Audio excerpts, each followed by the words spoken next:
आज का ये एपिसोड शुरू करने से पहले एक छोटी सी बात। क्या आप भी अपना पॉडकास्ट बनाने की सोच रहे हैं? तो एंकर ट्राई कीजिए। ये पॉडकास्ट बनाने का सबसे आसान तरीका है। नंबर 1, ये फ्री है। नंबर 2, इसमें कई सारे ऐसे टूल्स हैं जो आपको अपने फोन और कंप्यूटर पर रिकॉर्ड और एडिट करने की फैसिलिटी देते हैं। नंबर 3, आप अपने पॉडकास्ट को डिस्ट्रीब्यूट भी कर सकते हैं, जिससे इसे स्पॉटिफाई और दूसरे प्लेटफॉर्म पर सुना जा सके। तो डाउनलोड कीजिए फ्री एंकर ऐप या विजिट कीजिए anchor.fm पर अपना पॉडकास्ट स्टार्ट करने के लिए। ये तो थी एक छोटी सी जानकारी, और अब शुरू करते हैं एपिसोड का सिलसिला।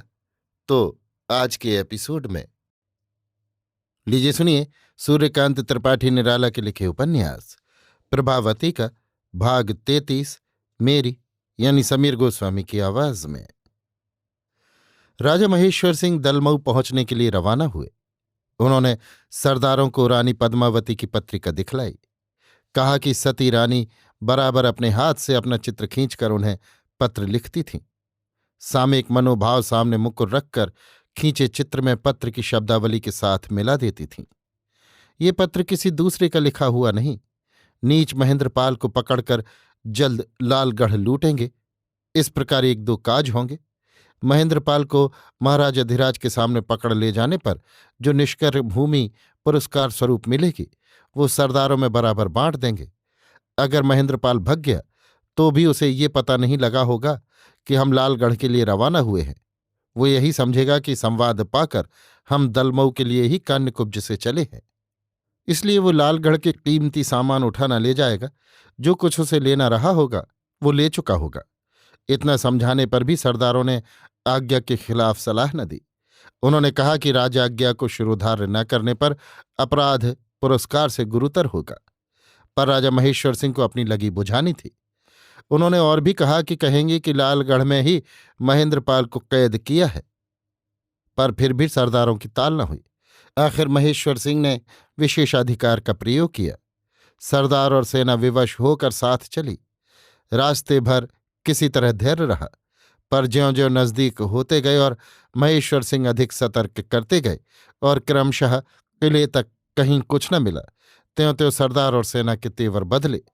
प्रकट कुछ न कहा, पर आपस में सलाह कर सरदारों ने उसी वक्त 2 अश्वारोही महेश्वर सिंह के कर्तव्य के संवाद देने के लिए कान्यकुब्ज भेज दिए। महेश्वर सिंह को इसका पता न हुआ। वे लज्जित होकर सरदारों से कुछ देर के लिए विदा होकर दुर्ग के भीतर गए। महाराज शिव स्वरूप रानी को पत्र देकर लौट आए थे। रानी बैठी विचार कर रही थी कि दासी ने महाराज के आने की खबर दी। रानी उठकर खिन्न स्वागत कर पति को कक्ष में ले गईं। राजा महेश्वर सिंह आगे हो रहे थे। नाराज बैठते हुए पत्र बढ़ाते हुए कहा, ये क्या लिखा है? ये आश्चर्य से पत्र लेती हुई, ये मैंने नहीं लिखा। पढ़कर, ये क्या रहस्य है? तुमने नहीं लिखा ना? यहां ऐसी कोई बात हुई है? मैं क्यों लिखने लगी? अब निस्तार नहीं। राजा महेश्वर सिंह मस्तक पर हाथ रखकर अर्धशयान हो गए। क्यों? शंका और आवेग से उच्छ्वसित होकर रानी ने प्रश्न किया। राजा महेश्वर सिंह उतरे गले से सारा हाल संक्षेप में कहने लगे। तो ये प्रभा का किया छल होगा। एक पत्र मेरे पास आया है, देखो। रानी ने वो पत्र निकालकर राजा को दिया। लिखा था, रानी प्रभावती को मणिपुर की राजकुमारी त्रिआयामा का यथोचित। देवी, आप मेरी मातृतुल्या हैं। मैं ही आपके यहां दासी यमुना के रूप में रह चुकी हूं। मेरे अपर समाचार जो मेरे राजकुमारी जीवन से विवाह के अंत तक हैं, आपको विदित हैं। इसलिए मेरा दासी बनकर रहने का अर्थ आपको सब अनायास ज्ञात हो जाएगा। मैं प्रभा की दासी होकर भी उसे छोटी बहन समझती थी। मुझे न जानती हुई भी प्रभा मेरे आदर्श में ढल रही थी और एक दिन पूरी पूरी ढल गई। मैं बराबर उसके साथ थी। राजकुमार देव को सच्चे हृदय से उसने वरण किया। इसके बाद की घटना आपको मालूम है। फिर कान्यकुब्ज तक मैं उसके साथ रही। रास्ते में मेरे बड़े भाई बलवंत को उसी ने घायल किया। जहां मेरे पिता स्वयं विरोधी थे, वहां न्याय की आशा उसने छोड़ दी। अब राजराजेश्वरी नाम की एक प्रबल पराक्रम वाली स्त्री से उसका सखी भाव स्थापित हो गया है। कान्यकुब्जेश्वर का कर लूटकर इस समय लालगढ़ दुर्ग पर वो अधिकार किए हुए है। यदि उसके पिता अपने अपराध के लिए उससे 3 दिन के भीतर क्षमा प्रार्थना न करेंगे तो वो दलमऊ दुर्ग को लूटने के लिए चौथे दिन यहां से प्रस्थान करेगी। उसके साथ अभी केवल 25 सहस्त्र शिक्षित सेना है।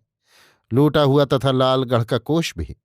उसकी वश्यता स्वीकार करने पर उसके पिता को कान्यकुब्जेश्वर का भय न रहेगा। कारण वो कान्यकुब्जेश्वर को सत्य मार्ग पर आने पर बाध्य करेगी। इस समय मणिपुर भी एक प्रकार उसी के अधिकार में है। बलवंत वहां प्रवेश नहीं पा सकते। मेरे नाम से मेरी छोटी बहन रत्नावली ने सिपाहियों को उभाड़कर अपनी तरफ कर लिया है। निरपराध राजकुमार को कान्यकुब्ज के षड्यंत्र से निर्वासन दंड मिला। यह अन्याय रत्नावली के लिए असह्य हुआ। उसने राजकुमार को रोक रखा।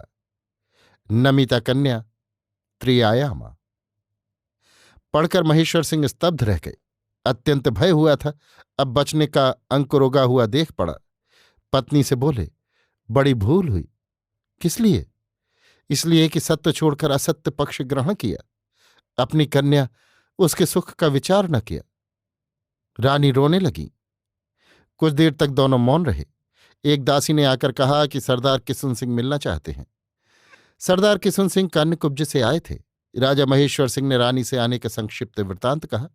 फिर जोश में आकर बोले, अपने ही हाथों अपनी कन्या का भविष्य बिगाड़ा है।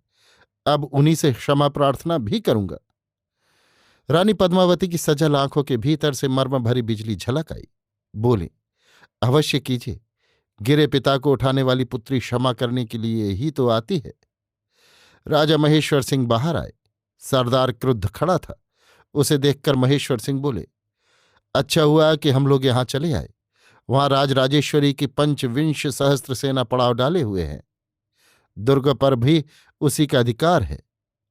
कान्यकुब्ज का कोष उसी ने लूटा है। बात दूसरी तरह सत्य हुई। व्यर्थ सैन्य क्षय होता है। तुम लोग कान्यकुब्ज लौट जाओ। मैं महाराजा धीराज को सूचित करता हूं। सरदार लौट गया। महेश्वर सिंह पत्र लिखने बैठे। अभी आप सुन रहे थे सूर्यकांत त्रिपाठी निराला के लिखे उपन्यास प्रभावती का भाग 33 मेरी यानी समीर गोस्वामी की आवाज में।